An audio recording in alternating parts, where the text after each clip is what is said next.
Hello and welcome to Exploring the Tragedy of Antony by Robert Garnier and done into English by Mary Sidney, or Mary Herbert, the Countess of Pembroke. We're currently producing a full-cast audio production of this play, as chosen by our wonderful patrons. You can choose future work by joining us on patreon.com/Beyond Shakespeare. You also get all of these episodes early. This exploration is based on a series of one-to-one conversations with readers as we try to get to grips with the play. It's fair to say that we get things wrong in a first read and we dive down roads which we will not take, but also we find things that are really interesting. In this episode we're looking at Act 4, and we're off to the Roman camp. Caesar and his mate Agrippa, followed by a different chorus to last time. Oh, it's quite a shock. This isn't a full exposition of the text. If you want a more considered look, come back in a few months for the spoilers episodes. First up, we look at Caesar and Agrippa, with irregular Alan Scott reading Agrippa, and I focus on Caesar. We then look at the messenger who comes in, Dercetus, read by Rob Myson, and then variously look at the Roman chorus with Alan Scott again. I myself am Robert Crichton Still. Okay, we're now going to have a quick look then at Act 4. We're going to focus on Caesar and Agrippa. I've already looked at the messenger's interjections later on in the scene.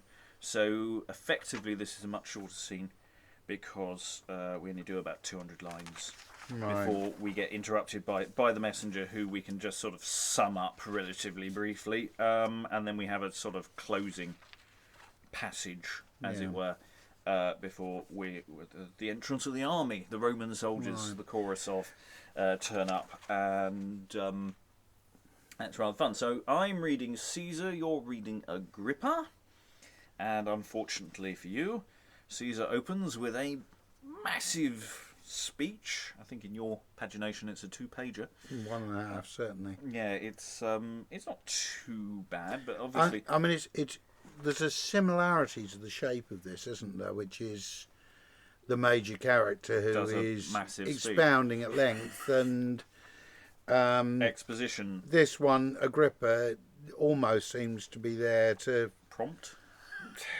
to give him a space to breathe. Yeah. So we're in Act 4. We've just come from the happy, cheerful Mark Antony camp. We're now going to the winners' camp enclosure for the first time, and see how that goes. You ever-living gods, which all things hold within the power of your celestial hands, by whom heat, cold, the thunder and the wind, the properties of interchanging months, their course and being have, which do set down of empires by your destined decree. I'm going to start with that again because I've totally got the pacing that wrong. And the way the words flow. Ooh, yeah, he's quite different. Which is a good thing. That's suggesting that they're writing a character in different ways. They're not just doing verse.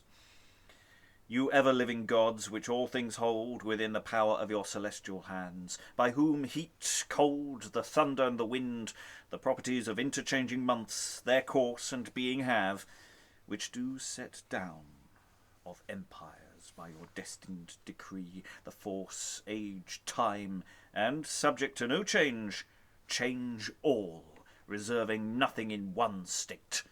You have advanced as high as thundering heaven, the Romans' greatness by Bellona's might, mastering the world with fearful violence, making the world widow of liberty.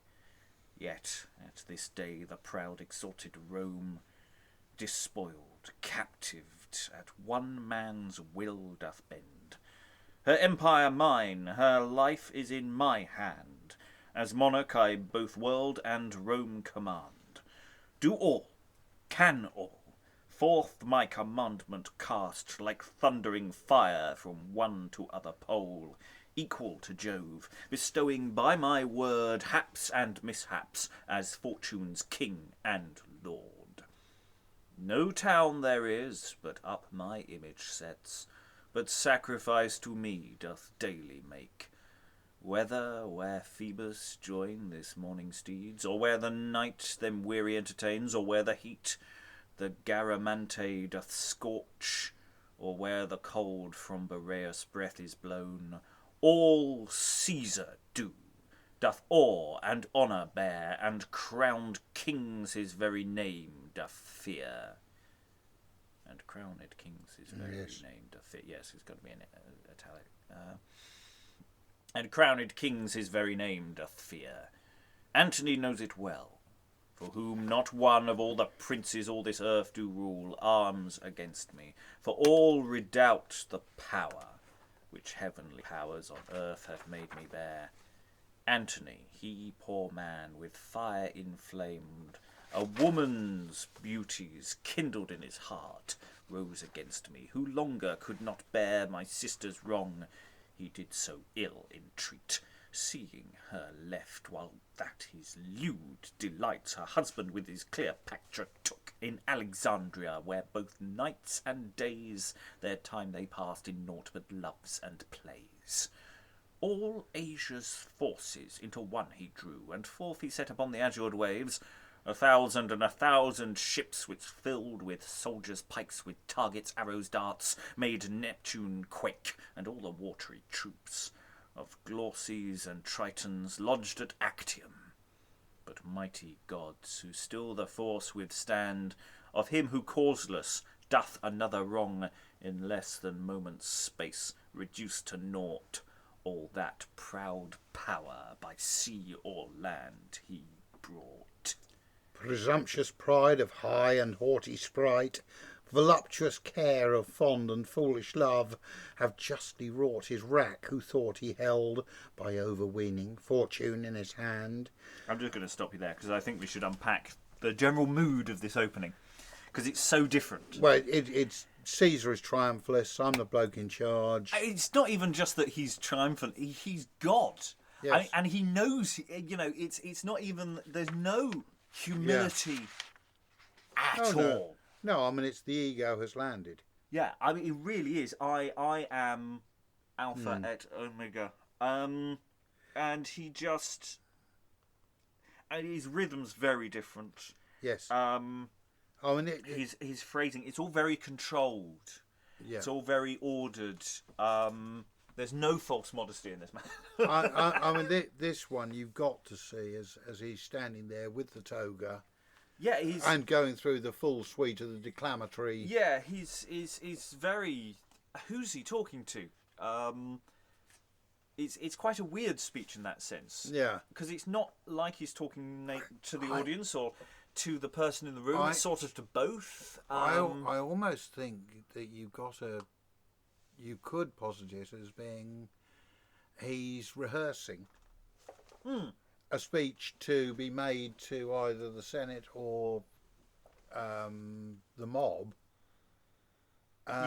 in front of a trusted advisor. Yeah, I think that's possibly a way we'd do it. I mean, I don't think that's what's happening. I think that's just something we could interpolate.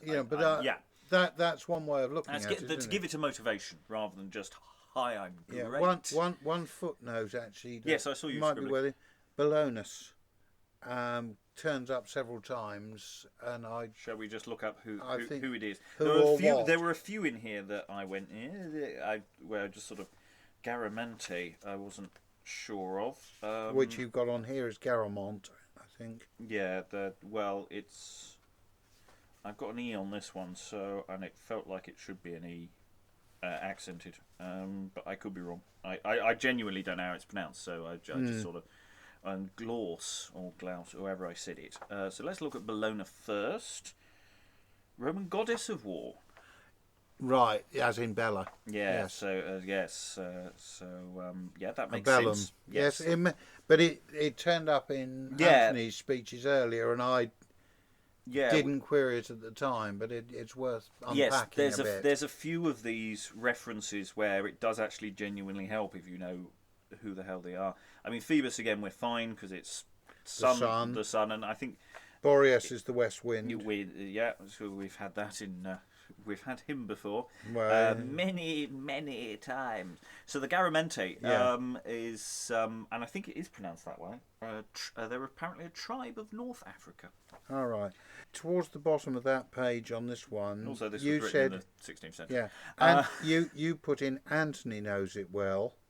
Yeah, I got Antony. The script as typed doesn't have Antony's name. What does it have? Just knows it well. I did notice there was an error there that in the thing, so that's good. Just make a just underline that nose as well. Make sure it's clear. And the Dorseys, Tritons lodged at Actium. I assume that there are tribes who are Sorry, where are we next?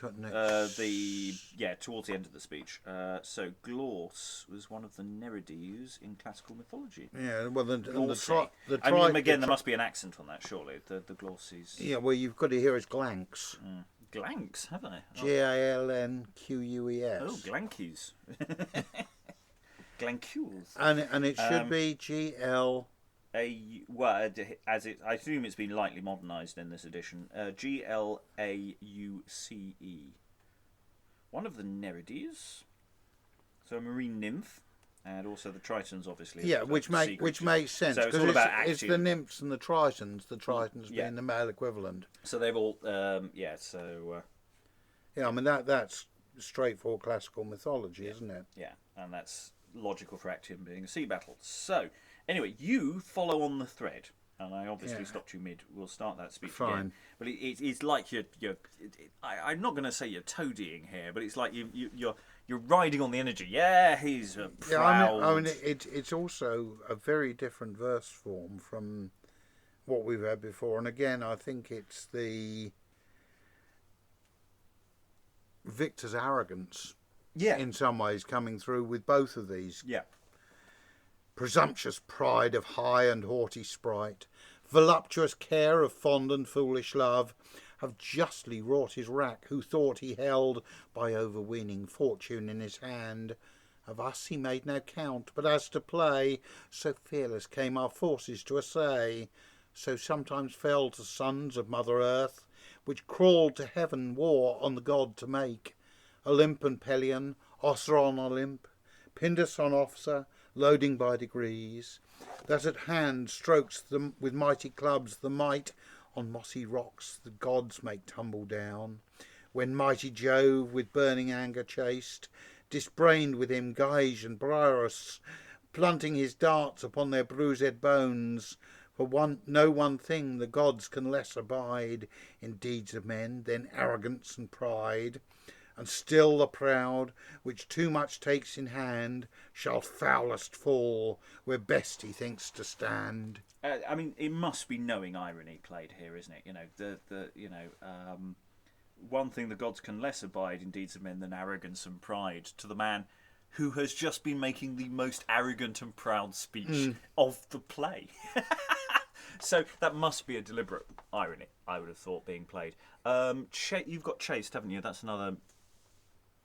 yes, you have. You've got chased. I got chafed, so I think I've accidentally modernised an F. Yeah. Because that makes more sense. And also, I think arrogance and pride. Have you got then arrogance or than? I think that's a than. I think I've accidentally done that as well. It's good little thing. It's got a bit of. It's a nice rabble-rousing one. It's the irony of it that I really like. And is it played? Is he sort of saying that almost like he's not saying, "Oi, Caesar, you're being a bit prideful." Is he letting that irony land? I don't know. I think he's almost he's also ramping it up. I mean, you've got these abbreviations. I think in just above the chafe bit, Olymp on Pelion, Ossa on Olymp, which is Olympia on Pelion, Ossa on Olympus, Pindus on Ossa. Yeah, it's it's piling it on.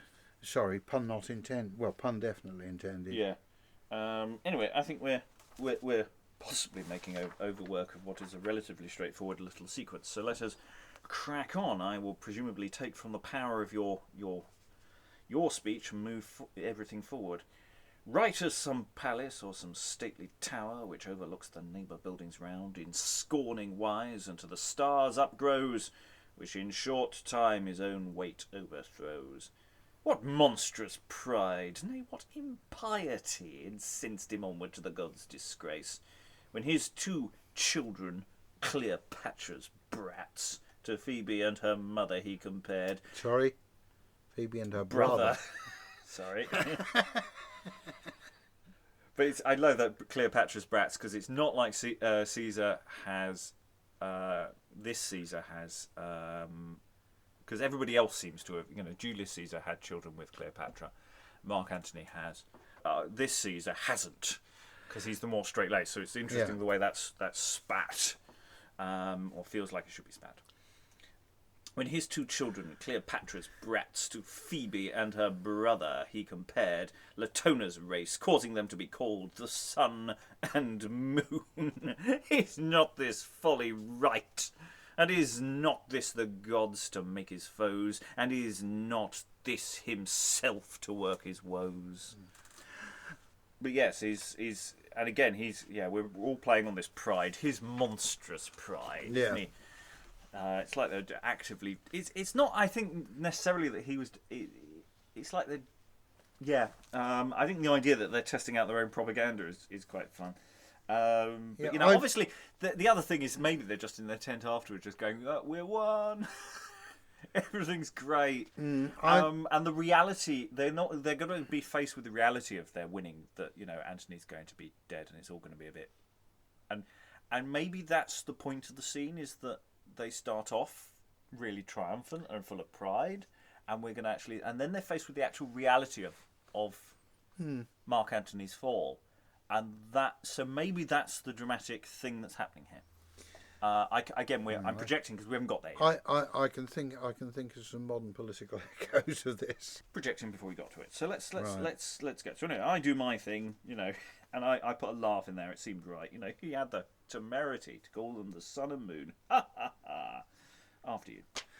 In like proud sort he caused his head to lease, the Jewish king Antigonus, to have his realm for balm that Cleopatra loved, as though on him he had some treason proved. Lydia to her, and Syria he gave, Cyprus of gold, Arabia rich of smells, and to his children more, Sicilia, Parth, Medes, Armenia, Phoenicia. The King of Kings proclaimed them to be, by his own word, as by a sound degree. Yes, I mangled some of that. Decree, I think, rather than degree. I've got degree. Make a note. Just make a note. I've got degree here. The Jewish king Antigonus, is that right? Antigonus, yes. Right, yes, that rings a bell from somewhere. I just wonder whether there's a typo there somewhere. Oh, have you got just Antigonus? A-T-I-G. It should be Antigonus. There should be a bit of a N in there. Antigonus. Again, there's probably a footnote on who that is precisely. Well, it rings a bell. But again, that's future Robert's problems. Much more just trying to figure out what the scene is doing rather than specific classical references. No, but if we explore them and note them at this stage, at least that's why we're saying it out loud of just going, eh? What? Because its path is sort of annoying. Because is that a contraction? Isn't it? Which one? Paths. They've got Medes or Medes. Medes. Or Medes. Well, it's the Medes and the Persians. Yeah, I'm just wondering about with a line like that where you put the stresses. That's the thing, is just because that's the modern doesn't mean that's how we should say it. It's that problem I have with many of these things. Of sometimes it just sounds weird to sound weird. Anyway, let us move forward. It's a straightforward thing, He's claiming himself to be great. What? Robbing his own country of her due, triumphed he not in Alexandria, of Artabazus the Armenian king, who yielded on his perjured word to him? Nay, never Rome more injuries received, since thou, O Romulus, by flights of birds, with happy hands the Roman walls did build, than Antony's fond loves to it have done. Not ever war more holy, nor more just, nor undertaken with more hard constraint than is this war, which were it not, our state within small time all dignity should lose. Though I lament, thou sun, my witness art, and thou great Jove, that it so deadly proves that Roman blood should in such plenty flow, watering the fields and pastures where we go. What Carthage in old hatred It's interesting, it's going, yes, but I still regret that so many people must die. It's not my fault, it's just necessary.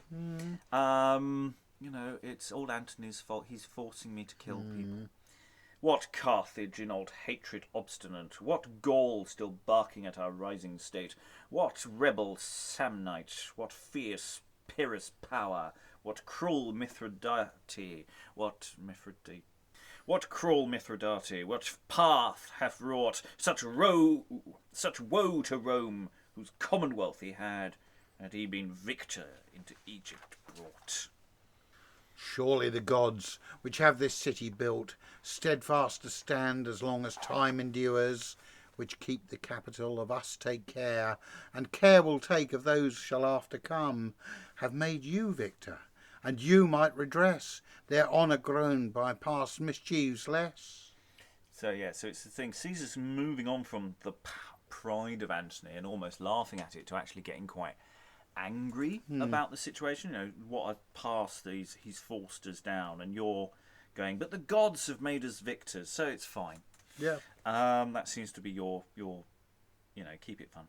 The sealy man, when all the Greekish sea his fleet had hid in hope to shore, his fleet had hid in hope me sure to drown, me battle gave, where fortune in my stead, repulsing him his fortunes disarrayed, himself forces. God, sorry, I'm losing the plot. I'll start that one again. The sealy man, when all the Greekish sea his fleet had hid in hope me sure to drown, me battle gave, where fortune in my stead, repulsing him his forces disarrayed. Himself took flight, soon as his love he saw, all wan through fear, with full sails fly away. His men, though lost, whom none did now direct, with courage fought, fast grappled ship with ship, charging, resisting, as the oars would serve, with darts, with swords, with pikes, with fiery flames, so that the darkened night her starry veil upon the bloody sea had overspread, whilst yet they held, and hardly then they felt her flying on the wavy plain, all full of soldiers, overwhelmed with waves. Yeah, throughout with cries. We're going into sort of post-traumatic stress disorder at the moment. The air throughout with cries and groans did sound. The sea did blush with blood, the neighbour shores groaned, so they with shipwrecks pestered were, and floating bodies left for pleasing food to birds and beasts and fishes of the sea. You know it well, Agrippa. Meet it was. The Roman Empire so should ruled be, as heaven is ruled, which turning over us, all under things by his example turns. Now as of heaven one only Lord we know, one only Lord should rule this earth below. When one self-power is common made to two, their duties they not nor suffer will nor do, in quarrel still, in hate, in fear, meanwhile that people all the smart to bear. So yes, while, there are two rulers, this conflict was inevitable, and, the people are the ones who get it in the neck, and we go from aria to recitative in the next sequence. So let's rattle through this, I think. Well, you've got a 5-line. I've got there's a couple of little breaks in it, but it's a very back and forthy, isn't it? Yeah. Yes, I think you're right. So let's try and find the rhythm of it and let that go. Then to the end none, while my days endure, seeking to raise himself may succours find. We must with blood mark this our victory, for just example to all memory. Murder we must, until not one we leave, which may hereafter us of rest bereave. Mark it with murders? Who of that can like? Murders must use, who both assurance seek. Assurance call you enemies to make? I make no such, but such a way I take. Nothing so much as rigour doth displease. Nothing so much doth make me live at ease. What ease to him that is feared of is of all. Feared to be and see his foes to fall. Commonly fear doth breed and nourish hate. Hate without power comes commonly too late. A seated prince hath oft his death desired. A feared. I got feared here, which makes... Sorry, a feared prince. Yeah. Well, That's I was interesting. reading as typed. Yeah, no. It's also just interesting how that's ended up being. Maybe that is a... What have you got for the next line? You've got... A prince not feared. Yeah, so it must be... Yeah. A feared prince hath oft his death desired. A prince not feared hath oft his wrong conspired. No guard so sure, no fort so strong doth prove. No. No such defence as is the people's love. Naught more unsure, more weak, more like the wind than people's favour still to change inclined. Good God! What love do gracious prince men bear? What honour to the prince that is severe. Naught more divine than is benignity. Benignity, I think that must be. Benignity, yes, sorry. Yeah, That's it's my very fault. weirdly spelt there, so that's, I think, isn't it? Well, no, No, it's just the capital B throws it. Yeah, we'll take that out. Give me that one again. Naught more divine than is benignity. Naught like the gods as doth severity. Gods all forgive, On faults they pains do lay, and give their goods. oft times they take away. Let's just briefly pause there, because Caesar's going, let's murder it, let's raise the city, pretty much, isn't it? He's saying, let's... I'm not sure he's saying raise the city. I think he's basically saying let's get shot of Antony and all of his associates. Until not one we leave. Yeah, I think they're talking about... Because we're talking, meanwhile, the relative- people all the smart do, and then to the end none, while made seem... Yeah, but I think it's more a question. It's almost, if you wanted to put it in a modern context, it's almost the Stalinist view of Yeah. chop the head off. No, I think you're right. I was getting carried away, because it's the reason why I leapt to that conclusion was because we are literally a page or so away from the Roman soldiery talking about what they're going to do. Yeah, So, yeah. but I get the impression that the drift of this is it's Antony and his immediate circle. Yeah, he and yeah. Okay. We'll take That's the way it reads to me, anyway. That does seem reasonable. Let's see where it goes. See if And that I think has some reference when we get to the next bit. well, yeah. They wreak them not, O Caesar, at each time that by our sins they are to wrath provoked. Neither must you, believe I humbly pray, your victory with cruelty defile. The gods it gave, it must not be abused, but to the good of all men mildly used. And they be thanked, that having given you grace to reign alone and rule this earthly mass, they may henceforward hold it still in rest, all scattered power united in one breast. But what is he that breathless comes so fast, approaching us and going in such haste? He seemed afraid, and under his arm but much I err, a bloody sword espy. I want to understand what it may be. He hither comes, it's best we stay and see. So some of the worst, oh look, here come a messenger approaches dialogue. Oh look, a wizard approaches. Which is fine. It's useful for us because as audio, it's perfect. Yeah. Someone's approaching with a bloody sword. Fabulous. Okay, Dercetus, I'll just read in because there's a little back and forth.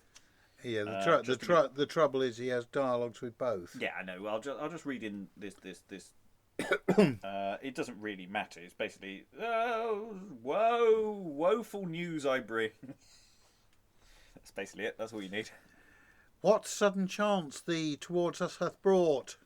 A lamentable chance, O wrath of heavens, O gods too pitiless. What monstrous hap, says Caesar. What monstrous hap wilt thou recant? And he says, Antony's dead. Over about 6 lines. Shall I do this if we're going? Oh no! I've already looked through the whole Dercetus sequence. So You know, he basically just describes everything, and he's very sad. It's interesting with Caesar because he's got this witness. How truthful is Caesar with that lamentation? So let's see where that goes. He obviously stops. Basically, Dustus himself does a massive speech, and he gets a breath mark because Caesar pops in with poor hopeless man.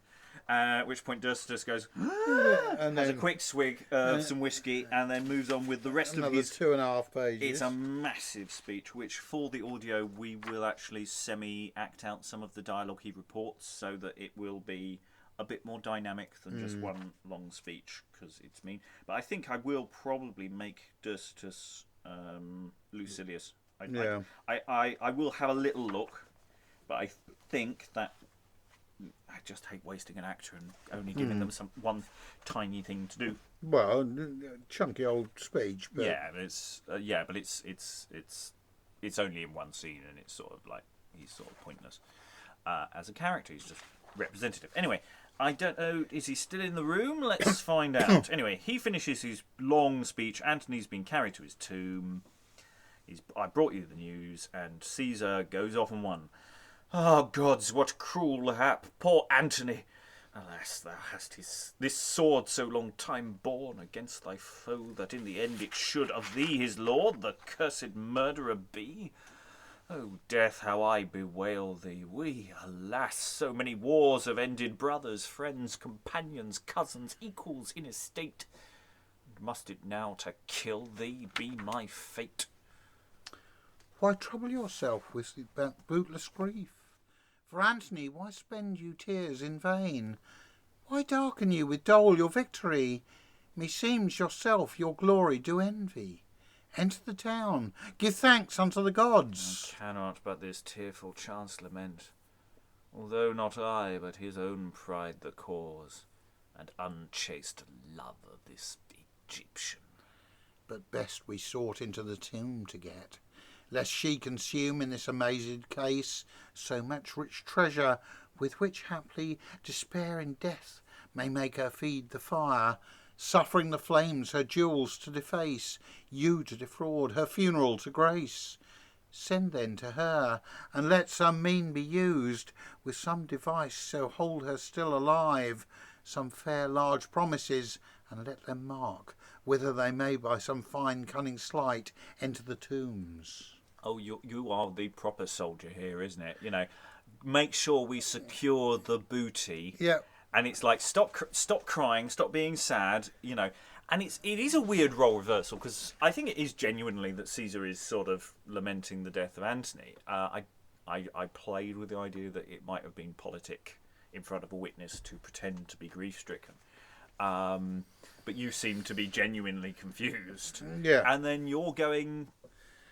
You were the one who was saying, let's not murder Antony and all his mates, but now he's dead, you're going, yeah, let's make sure... Now let's just make sure we secure the goods. Yeah, and the Queen and all that stuff. You know, flames her jewels to deface. You don't want cracked sapphires and rubies, do you? No. And maybe you're just sort of shaking me awake into action. Let Proculeus, wasn't it? The extra E. Yeah. Let Proculeus go, and feed with hope her soul disconsolate. Assure her so, that we may wholly get into our hands her treasure and herself. For this of all things most I do desire, to keep her safe until our going hence, that by her presence beautified may be the glorious triumph Rome prepares for me. At which point, chorus of Roman soldiers starts up. Which we had some fun last time. Exactly, and, you know, that on movement of doom. One interesting point is where's the locus of the action? In other words, whereabouts are they? They're outside of Alexandria. Right. The whole narrative of this is about besieging the city. Fine. You know, Antony's lost Actium, so the whole of those choruses in Act 1 and 2. Antony is within Alexandria, but not with Cleopatra. Yeah, until about now. And Caesar is just on outside the town. And so we've had the previous choruses have all been the people of Alexandria lamenting what's going to happen, and now this is the chorus of Roman soldiers moving in. Okay, mate, this is what's going to happen to you. The dynamism of the chorus in relation also to what's happening in the scenes is really, really well plotted. I think there's a real momentum, actually, even though these scenes are in many ways quite simple. Dramaturgically, there isn't that much going on between Agrippa and Caesar. The whole point of this scene is simply to hear the long message speech. That's not fair. No, it's not fair. It's to contrast the winners, the mood of the winners at that beginning. That pride is so important because everybody else had pride and were despairing. These are people enjoying pride and scorning the people that they've beaten. The grief seems to be genuine. I don't think there's irony intended there. I think there's but it no is a big irony, turn. but there's opportunism. I think as I say, there is a reverse ferret there with. Oh, there's definitely emotional reverse with Caesar basically going from. Oh yeah, the long scene. Basically, we're going to get rid of him. We're just going to murder everybody. And then you hear that he's beaten you to it, and suddenly, he should have died hereafter.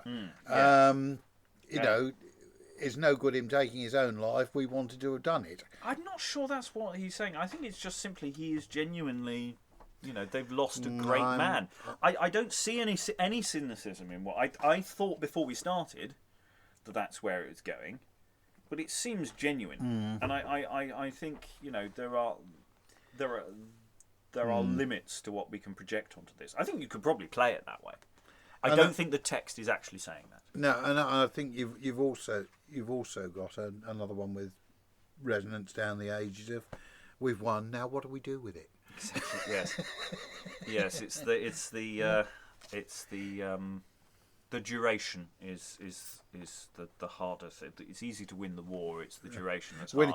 Winning the peace is somewhat more difficult. Yeah. Well, in a sense, it's the thing. Is Caesar, in many ways, he fudges the peace royally because he doesn't get Antony and he doesn't get Cleopatra either, and he tries to get Cleopatra and his messengers fail miserably.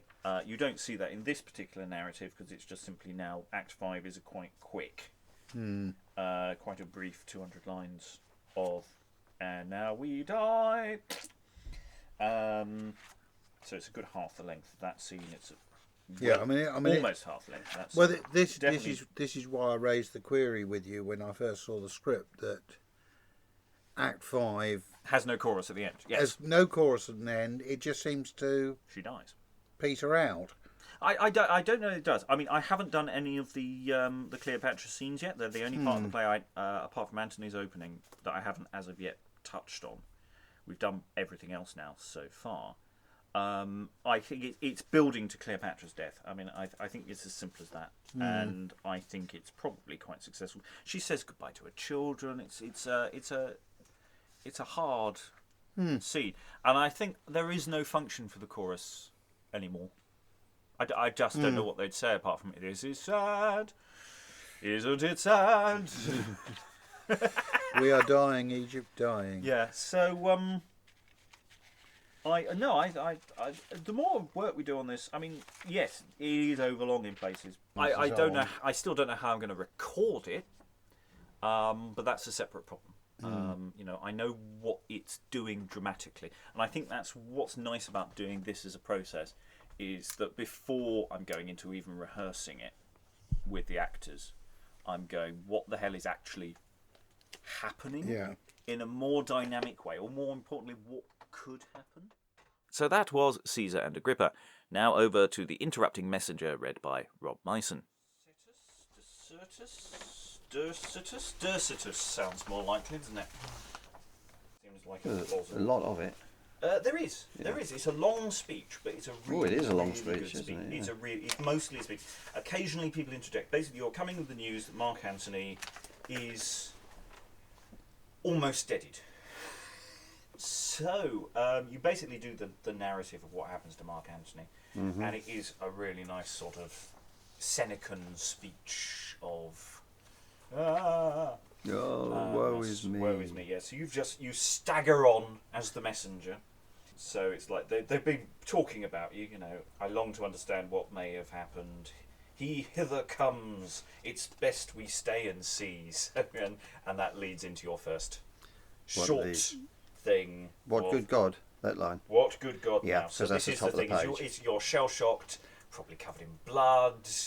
You've seen the terrible thing happen. What good God, now my voice will reinforce that tell I may to rocks and hills and woods, to waves of sea which dash upon the shore, to earth, to heaven, the woeful news I bring. What sudden chance thee towards us hath brought? A lamentable chance.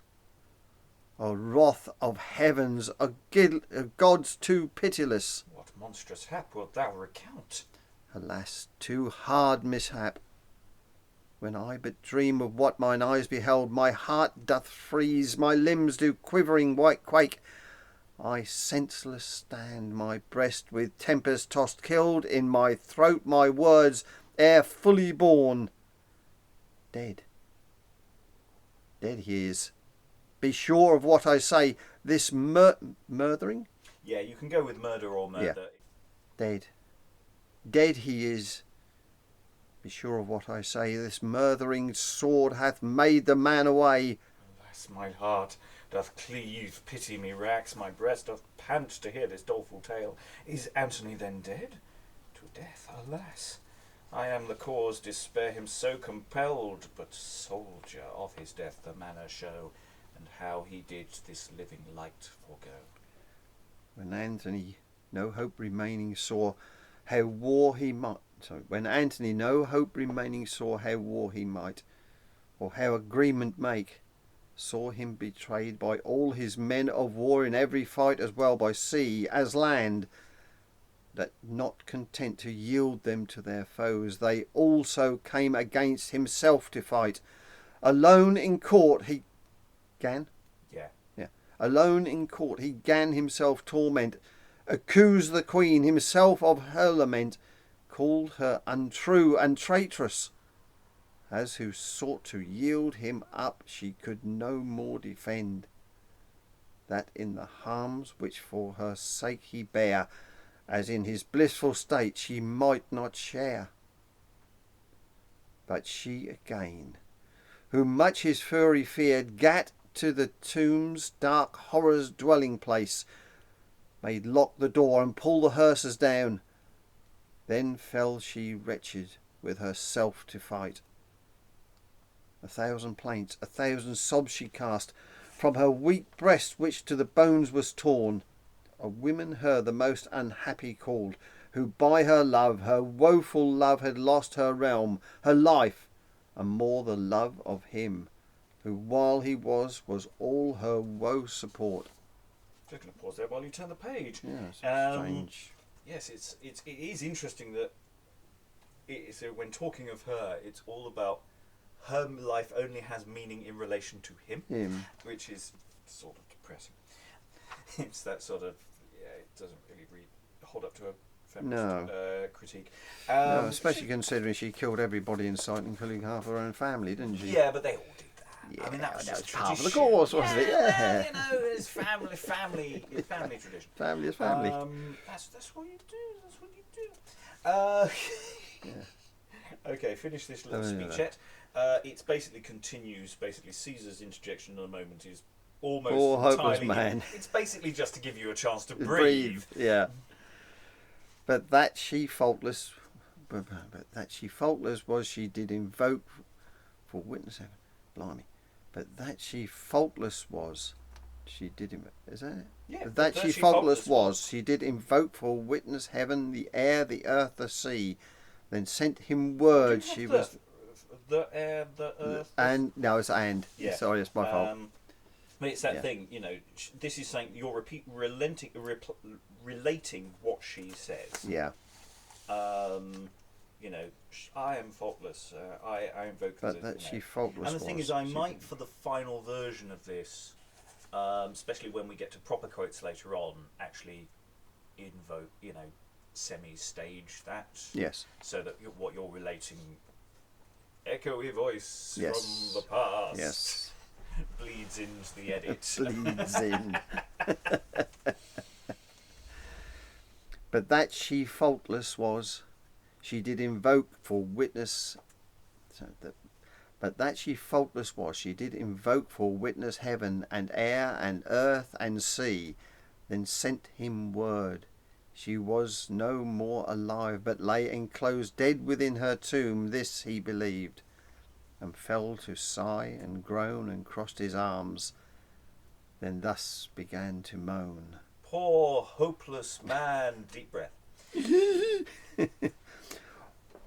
What dost thou more attend? What dost thou more attend? Antony, why dost thou death defer? So that thing, Yeah, what's that that first line is to Caesar. It's basically, are you listening? What dost thou more attend? Sorry, I can't really say how that works. Yeah, How I does think that's what it could be. What dost thou more attend? I think that's how it works. Yeah. It's to and then you quote what I assume that's Mark Antony's line. So he's talking about himself in the third person, which is always what great people do. Yeah. What dost thou more attend? Antony, why dost thou death defer? Since fortune thy professed enemy hath made to die, who only made thee live. Soon as with sighs he had these words upclosed. Soon as with sighs he had these words upclosed, his armour he unlaced and cast it off. Then all this unlaced. Unlaced. How's it spelled there? Unlaced. Oh right. Well, I suppose unlast. Yes. I unlast my corset. Yes. It actually might well, yeah. His armour he unlaced. His armour he unlaced and cast it off. Yeah, well, but saying it cast it off, it makes sense, doesn't it? Even if it's unlaced, yeah. I think, to be fair, I think we'll just make it the modern word. Yeah. Or the modern sounding of the word. I think willful obscurity is not what we're about. Soon as with sighs he had these words upclosed, his armour he unlaced and cast it off. Then all disarmed he thus again did say, my queen, my heart, the grief that now I feel is not that I your eyes my son do lose. Lose? Yeah. My son do lose, for soon again one tomb shall us conjoin. I grieve whom men so valorous did deem should now then you of lesser valour seem. Bit of self-pity there from Mark Yeah. Antony. Lovely. So said, for with he Eros to him called, Eros his man, summoned him on his faith to kill him at his need. He took the sword and at that instant stabbed there with his breast, and ending life dead before his feet. And ended his life, fell dead before his feet. And it also isn't very clear what it means. No. It doesn't really say, because we've got a lot of he, his. Yeah. It doesn't quite get across that it's Eros killing himself.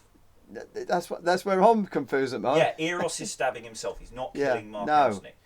So that as a line is not very effective. No. I thought it wasn't very effective when I looked at it the other day in prep for this. Yeah. I thought there's an element of confusionness possible there, but then if we semi-stage this, in the sense that I've got other voices, there'll be a voice for Eros who's not in the play. Yeah. Probably me. I tend to be the random voices. Yes, I do like the next line as well. Yes. Oh, Eros, thanks, quoth Antony, for this most noble act.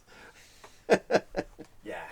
Oh, Eros, thanks, quoth Antony, for this most noble act, who powerless me to kill on thee hath done what I on me should do. If only as a late explanation of what's happened there. Yes. Of speaking thus, he scarce had made an end, and taken up the bloody sword from ground, but he his body pierced. It is pierced, isn't it? Yes, it is. Because there's S in there. For he his body pierced, and of red blood a gushing fountain all the chamber filled. Good God. He staggered at the blow. Very Quentin Tarantino, isn't Yeah, it? it is very, yes. But he's not dead because he's going to stagger. Not dead. Well, that's he's again. going to stagger now. It's Reservoir Dogs. Yeah. He's lying there in a pool of his blood. He staggered at the blow. His face grew pale, and on a couch, all feeble down he fell. It's wonderful, isn't it? Mm. Yeah. He staggered at the blow. His face grew pale, and on a couch, all feeble down he fell, sounding with anguish. It should be swooning. Oh, swooning. Oh, How's it spelt there? sounding. Oh, right. Yeah. Swooning with anguish, deadly cold him took, as if this soul had then his lodgings left. But he revived. No, this isn't funny, okay? Stop. He's got them. But he revived. This is the tragic, sad story of the noblest of Romans. Okay. This is a touch of the John Waynes. This is. Well, it's also true. I mean, this is the problem. Is not so strange as truth. It's got a touch of the Carry On Cleos about this. Yes, that's what we were looking Trying to avoid. Trying to avoid that. Ah, I like the bit all his soul that had then his lodgings left, but he revived, and marking all our eyes bathed in tears, and how our breasts we beat for pity, anguish, and for bitter grief, to see him plunged. You got plonged. Plonged. Oh dear, the spelling isn't helping us taking this seriously, is it? It's a plong. It's the third plong from the left. I have seen him plunged in Yeah. extreme wretchedness. Oh dear. A quick plong. Ah, You mean. plonker. Yeah. For pity, anguish, and for bitter grief, to see him plunged in extreme wretchedness, he prayed us all to haste his lingering death. But no man willing, each himself withdrew. Then fell he new to cry and vex himself unto a man from Cleopatra. Oh, sorry. Yeah. Then fell he new to cry and vex himself until a man from Cleopatra came, who said from her he had commandment to bring him to her to the monument. To bring him to her to the monument. She's at the monument. She's at the monument, yeah. To Again, bring him to her. there's But he won't be almost at the the problem, monument, doesn't it? Yeah, Makes sense. It's almost the basic problem of when you break down historical fact into events, it all sort of falls apart, Yeah. a bit, doesn't it? Because Yeah. you're going, and then what happened? Yeah. Because this is a story, as narrative is actually really sort of plonky and then this happened. So it's the task is to make this, you are grief stricken. Yeah. You couldn't kill him. You were there, but you Yeah, couldn't. You they had the couldn't do it. sword, Yeah. and you couldn't do it. Yeah. And then suddenly a man comes from Cleopatra. Yeah, but I think that's where a pause and a slowness and a collecting yourself, even though it's the middle of a sentence, that's what one has to do. Because I think we have to head for the emotion. Yeah. It's all about the emotion here. No man willing, each himself withdrew. Then fell he new to cry and vex himself, until a man from Cleopatra came, who said from her who said from her he had commandment to bring him to her to the monument. The poor soul at these words, even rapt with joy, knowing she lived, prayed us him to convey unto his lady. Then upon our arms we bare him to the tomb, but entered not, for she so feared captive to be made, that she should to Rome in triumph go, kept close the gate. No, keep close to the gate. Yeah. Kept close the gate, but from a window high cast down a cord wherein he was impact. Yeah. Cast down a cord wherein he was impact. He was impact. Yeah. Then by her women's help, the cord she raised. The cord that should be, shouldn't it? No, it's corpse. It's the corpse. So go with cause. Is probably the cause she raised. Oh yeah. Then by her women's help, the cause she raised, and by strong arms into her window drew. We got Rapunzel there, haven't we? So pitiful a sight was never seen. Little Antony was pulled, now breathing death. His beard was all unkempt, his face and breast all bathed in his blood. So hideous yet, and died as he was, his eyes half closed upon the queen he cast. Held up his hand and help himself Help. to rise. Help we might use. Oh, you're going to leave it there. We might. Yeah. His eyes half closed upon the queen he cast, held up his hand, and holp himself to raise, but still with weakness back his body fell. The miserable lady with moist eyes, with hair which careless on her forehead hung, with breast with blows that bloodily benumbed, with breast that blows with bloodily breast which blows had bloodily benumbed. Yeah, so she's been beating her breasts. Yeah. It's just as a hell of a lot of bees in there. There's an awful lot of breast beating going on. Yes. Which is a thing. Yes. With breast which blows with bloodily benumbed. Look at that. Yes, you're going to work on that one. Yeah. It's get your tongue around that line, isn't it? Do it slowly. With breast which blows had bloodily benumbed, with stooping head and body downward bent, enlaced her to the cord, and with all force this life dead man courageously upraised. This life dead man. That's dead of life. That's a nice little phrase, isn't it? Yeah. So last occurred with all force his life dead man courageously upraised. The blood with pain into her face did flow, her sinews stiff, herself did breathless grow. The people which beneath in flock beheld, assisted her with gesture, speech, desire, cried and encouraged her, and in their soulless did sweat in their souls. I don't know why we got the soul there, so I apologise for that, but I think that's my error in trying to update the spelling. Go from the people. The people which beneath in flocks beheld, assisted her with gesture, speech, desire, cried and encouraged her, and with their souls did sweat and labour no whit less than she, who never tired in labour, held so long, helped by her women and her constant heart, that Antony was drawn into the tomb, and there, I think, of dead augments the sum. Because of course you know no more. No. And it's like the crowd are going, bring your love to you, bring him up, because he's a dead weight. I'm saying he's still got another page to go. This has he? Well, it's not that much longer now. The city all to tears and sighs is turned, to plaints. Yeah, to plaints and outcries horrible to hear. Men, women, children, hoary-headed age, do all pell-mell in house and street lament, scratching their faces, tearing of their hair, wringing their hands and martyring their breasts, extreme their dole. What's that mean? You shouldn't have full stop there. It should keep going. Extreme their dole and greater misery in second towns can hardly ever be. Is there an error in punctuation there? Is there anything after breasts? From scratching their hands. Oh, I see. Down to hardly ever be. Yeah, scratching their faces, tearing their hair, wringing their hands and martyring their breasts, extreme their dole, and greater misery in sacked towns can hardly ever be. They're really good at being sad. Yeah, they are. They being really can. Doomed. Yeah. This really does feed into that earlier speech well, actually. Yeah. And now I'm thinking back to that earlier speech, because it's sandwiched between two chorus scenes. Maybe the chorus never leaves. Mm-hmm. Actually, it's a unit of action in of its own right. Yeah.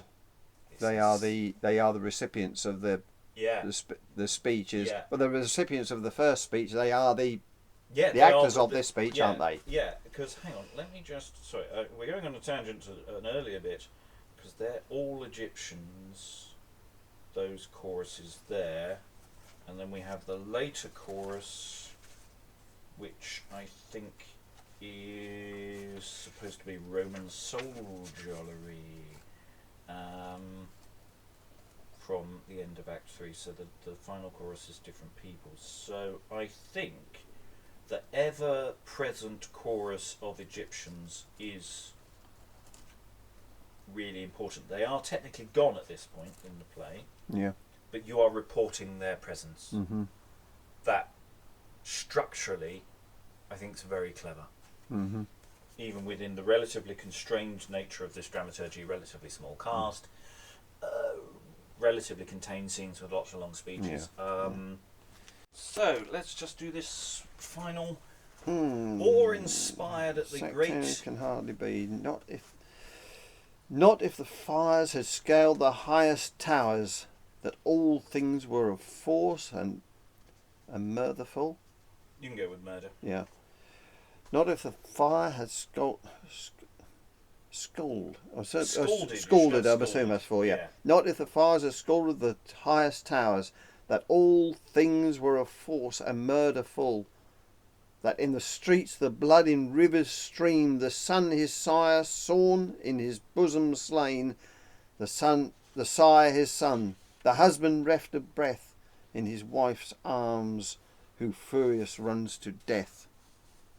Now my breast wounded with their piteous plaints, I left their town and took with me this sword, which I took up at what time Antony was from his chamber carried to the tomb, and brought it to you to make his death more plain, and that thereby my words may credit gain. And you don't say anything Another word. else. It's a big set piece speech. It is, isn't it? It's a massive. Yeah, and it's massive one thing. with. It's got to be big. I don't know if it does. In places it has to be, because you're exalting him, exalting Antony, but you're still. It's a question of it's private grief as well. Yeah, it's one of those that can really go up and down, can't it? I think, unlike quite a few of the other plays we've done, we need to think about this from the character's point of view first. What we've done a lot of is ask, what does the play want? What does the playwright do? True. And we've been going from very much an outside-in kind of way. With this play, I'm thinking that actually we need to find the character and the man and his emotional state first, and then look at the rhetoric and the devices of this play, of this speech. And because this is one which we're definitely going to record with you. I mean, I might still have you being, looking back at Philostratus, I'm almost thinking he's going to be the chorus leader now. Yeah. So that See it like actually there's a category error in the way the script is laid out. Because it says that Act 2 starts with his speech. I don't think it does. I think his speech is in the middle of two chorus speeches, and the end of the two chorus speeches, that's the end of Act 1. I think that's all flows into each other. And that actually maybe there's overlap. I won't know. I'm actually, tomorrow, I've got someone we're exclusively looking at the chorus. Yeah. So I'll be able to overlap these two sessions to make a decision about how actually this is going to be put together. Because if I, for the final version, trim those chorus and that speech down a little and turn them into an overlapping thing, I think that would be quite dynamic and exciting. And it makes Mark Antony's opening speech at the top of the play almost a prologue. Yeah. But then I don't know how that speech works. That's something which Mr. McCabe and I will look at in the future. When we get that together. Any additional thoughts on this messenger? Any he's one of the people there. He's an active participant. He's very much. He's one of Antony's men. He's not, they call him a messenger, but he's not.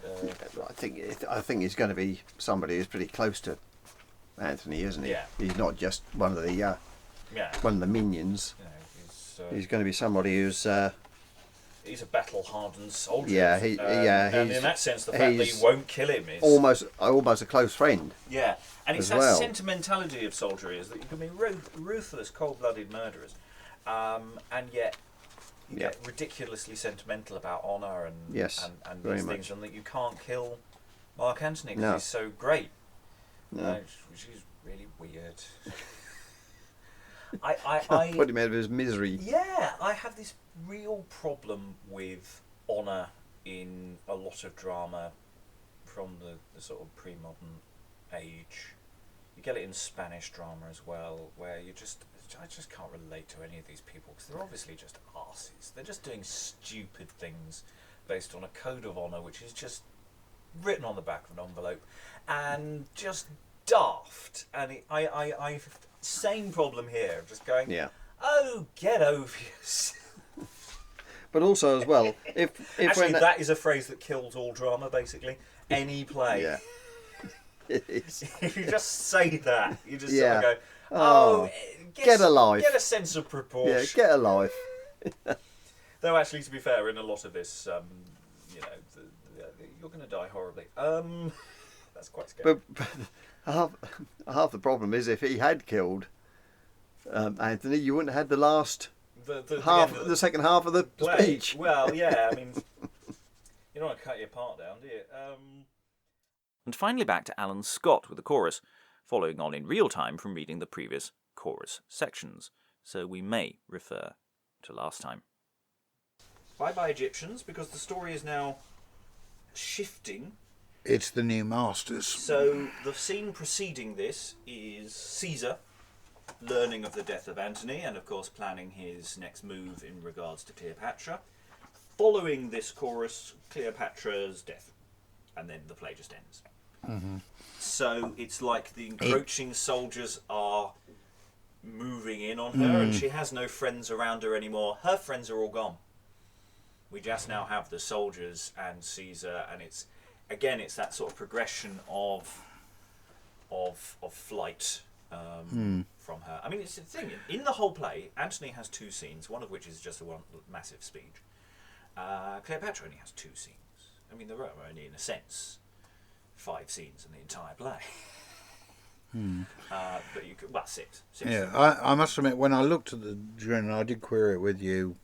When I was looking at it, it did almost seem like Act 5 almost peters out, rather than I was half expecting that there would be some sort of full stop at the end. No, summation or full stop. Well, the chorus hasn't functioned as narrative. Traditional. They're not narrative. They No. are there thematically. They're there to promote an emotion or a theme. They're not there to move the plot along. So actually, in a sense, not having an epilogue. There's no prologue either. I mean, the argument is a literary. It will be the programme note. It's a programme note. Anyway, Right. so Caesar has just heard about Antony's death, and he's all sad about that. But of course, he's still got to go and sort out Cleopatra, and that is the chorus of Roman soldiers. I'm not suggesting you do it like that. What tone? We go to a much more regular verse form that we've had earlier. Yeah, it's an eight-line stanza. Yeah. Let's see how it goes. Shall ever civil bait, gnaw and devour our state? Shall never we this blade our blood hath bloody made? Lay down, these arms down lay, as robes we wear alway, but as from age to age, so pass from rage to rage. Our hands shall we not rest, to bathe in our own breast, and shall thick in each land our wretched trophies stand, to tell posterity what mad impiety our stony stomachs led against the place are spread. Then still must heaven view the plagues that us pursue, and everywhere descry heaps of a scattered lie, making the stranger plains fat with our bleeding reins, proud that on them their grave so many legions have.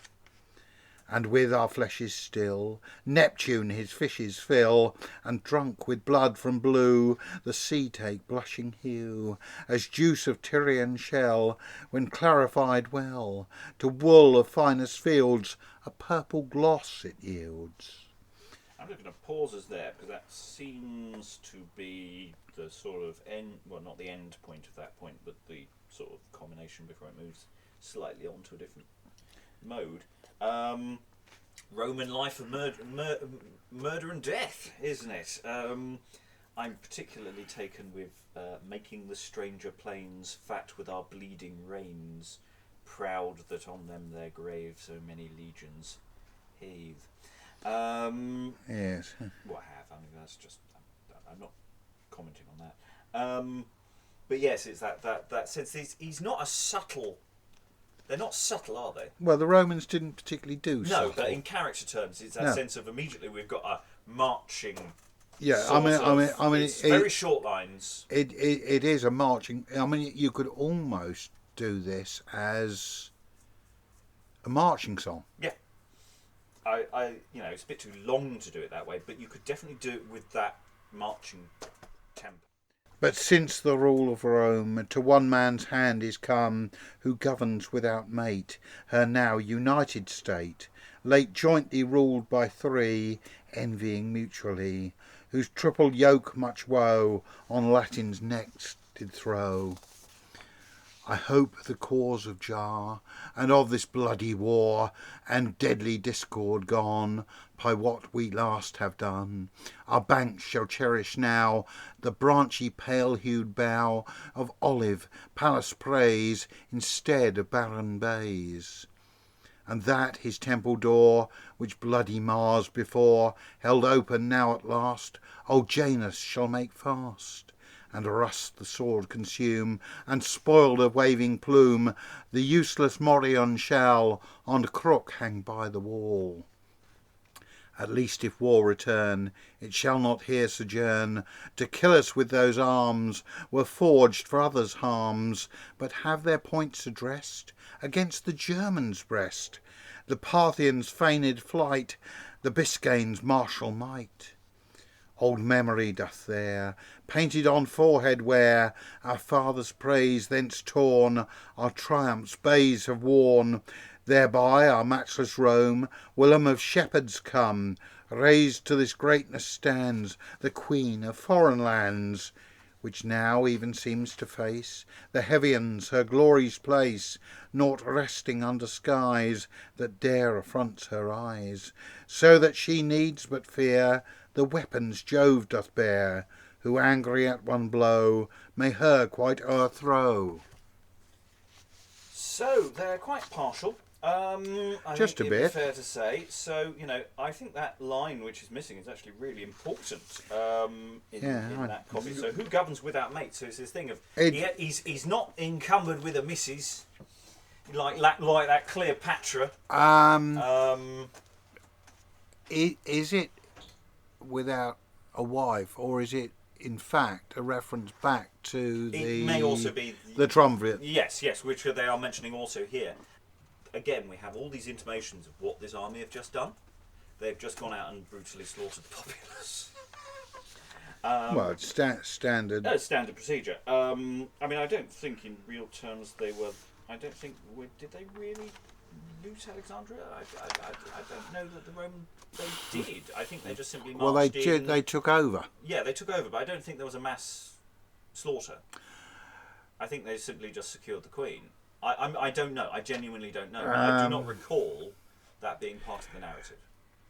It's just such a step change as well, and then it just leads straight into Cleopatra's "O fortune, O accursed lot," and her general lamentations in the beginning of the next act. Right. So quite powerfully, we go from Caesar, Antony's dead, the soldiers marching in, everything is lost. And so I think in that sense, that impression of it petering out, I don't think it is. Right, as I say, I only skimmed skimmed but that's the end of it. The problem with these plays, and this is the reason why we do this, is that when you look at a play on the page, especially one with lots of long speeches, you think this isn't very dynamic, this isn't very interesting, and it's frequently not the case. With what we're here to disprove. Any other thoughts on? No, I think we've given that a pretty good hack round. And that was Act 4 as part of our prep for the proper recording. There may be time to throw in your 4 cents if you have any thoughts about it, and we might change our approach for the final version. Or not. Send thoughts, suggestions, clarifications, and passive-aggressive abuse, either on our Patreon page by joining us or on Twitter @BeyondShakes, or you can email us at admin@beyondshakespeare.org.